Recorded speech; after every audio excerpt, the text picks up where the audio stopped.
નીચેના મધ્યવર્તીઓમાં બેઝિકતાનો ચડતો ક્રમ શોધો. તો બેઝિકતાનો ક્રમ આપણે શોધવાનો છે અને બેઝિકતા માટે આપણે કી પોઈન્ટ જોઈ લઈએ. પહેલા તો બેઝિકતા છે એ ઇઝ પ્રોપોર્શનલ ટુ 1 વિદ્યુત ઋણતા અને એસ કેરેક્ટર છે. અને બેઝિકતા છે એ સમપ્રમાણમાં છે કોની? તો કે પ્લસ આઈ અસરની અને પ્લસ આર અસરની, આ બંનેના સમપ્રમાણમાં છે. તો હવે નિર્બળથી પ્રબળ તરફ આપણે જોવાનું છે. તો આપણને ટોટલ 5 બંધારણો આપેલા છે. એમાંથી સૌથી ઓછામાં ઓછું બેઝિક હોય તો એ 5મા નંબરનું બંધારણ છે. કારણ કે એમાં એસ કેરેક્ટર વધુ છે. આપણને ખ્યાલ છે કે CN સાયનાઇડ આયન છે એમાં કાર્બન ટ્રિપલ બોન્ડ નાઇટ્રોજન આવેલા હોય છે અને આ ટ્રિપલ બોન્ડને લીધે એસ કેરેક્ટર એમાં સૌથી વધારે હોય છે. અને આપણે જોયું એમ કે એસ કેરેક્ટર જેમ વધારે હોય એમ એની બેઝિકતા છે એ ઓછી હોય. તો ટ્રિપલ બોન્ડમાં એસ કેરેક્ટર વધારે હોય છે, ડબલ બોન્ડમાં એનાથી ઓછું હોય છે અને સિંગલ બોન્ડમાં એસ કેરેક્ટર સૌથી ઓછું હોય છે. એટલે આ સાયનાઇડની બેઝિકતા. અને એ ઉપરાંત પાછો કાર્બન સાથે જે જોડાયેલો નાઇટ્રોજન છે એ વિદ્યુત ઋણ છે.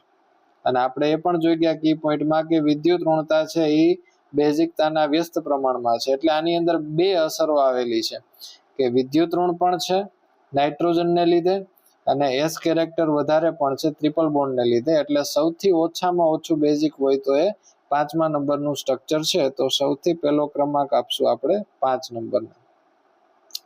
ત્યાર પછી એનાથી વધારે બેઝિક, એનાથી થોડું વધારે બેઝિક હોય એવું એ 3જા નંબરનું છે.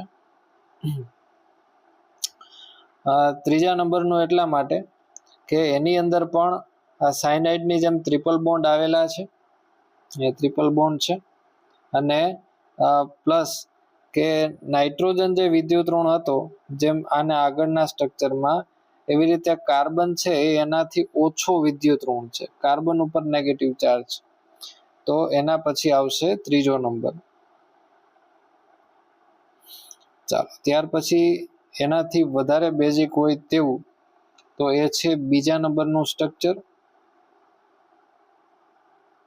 2જા નંબરનું સ્ટ્રક્ચર કારણ કે એની અંદર એક ડબલ બોન્ડ આવેલો છે. એમાં ટ્રિપલ બોન્ડ કરતા એસ કેરેક્ટર થોડું ઓછું હોય છે. ડબલ બોન્ડને લીધે અને કોન્જ્યુગેશન સિસ્ટમ દ્વારા જોડાયેલો છે. એટલે 3જો નંબર, 2જો નંબર છે એ એનાથી વધારે બેઝિક છે. ત્યાર પછી નંબર આવશે 4થા નંબર. 4થા નંબરનું સ્ટ્રક્ચર છે તો એની અંદર આપણને જોવા મળે છે કે ડબલ બોન્ડ કે ટ્રિપલ બોન્ડ કોઈ આવેલા નથી. એટલે 4થા નંબરનું સ્ટ્રક્ચર આવશે.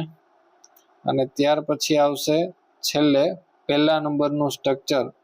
એનું કારણ છે કે એની અંદર CH3 આવેલા છે, 3 CH3 ગ્રુપ આવેલા છે. અને 3 CH3 ગ્રુપ આવેલા હોવાથી એ પ્લસ આઈ અસર ધરાવે છે, ઇન્ડક્ટિવ ઇફેક્ટ. અને પ્લસ આઈ અસર છે એ બેઝિકતાને સમપ્રમાણમાં છે. તો પ્લસ આઈ અસર વધારે હોય તો બેઝિકતા પણ વધારે હોય. તો 3 પ્લસ આ CH3 ગ્રુપને લીધે બેઝિકતા એની વધે છે. એટલે સૌથી વધારે બેઝિક થશે 1લા નંબરનું ગ્રુપ. તો આ થયો મિત્રો આપણો ફાઇનલ જવાબ.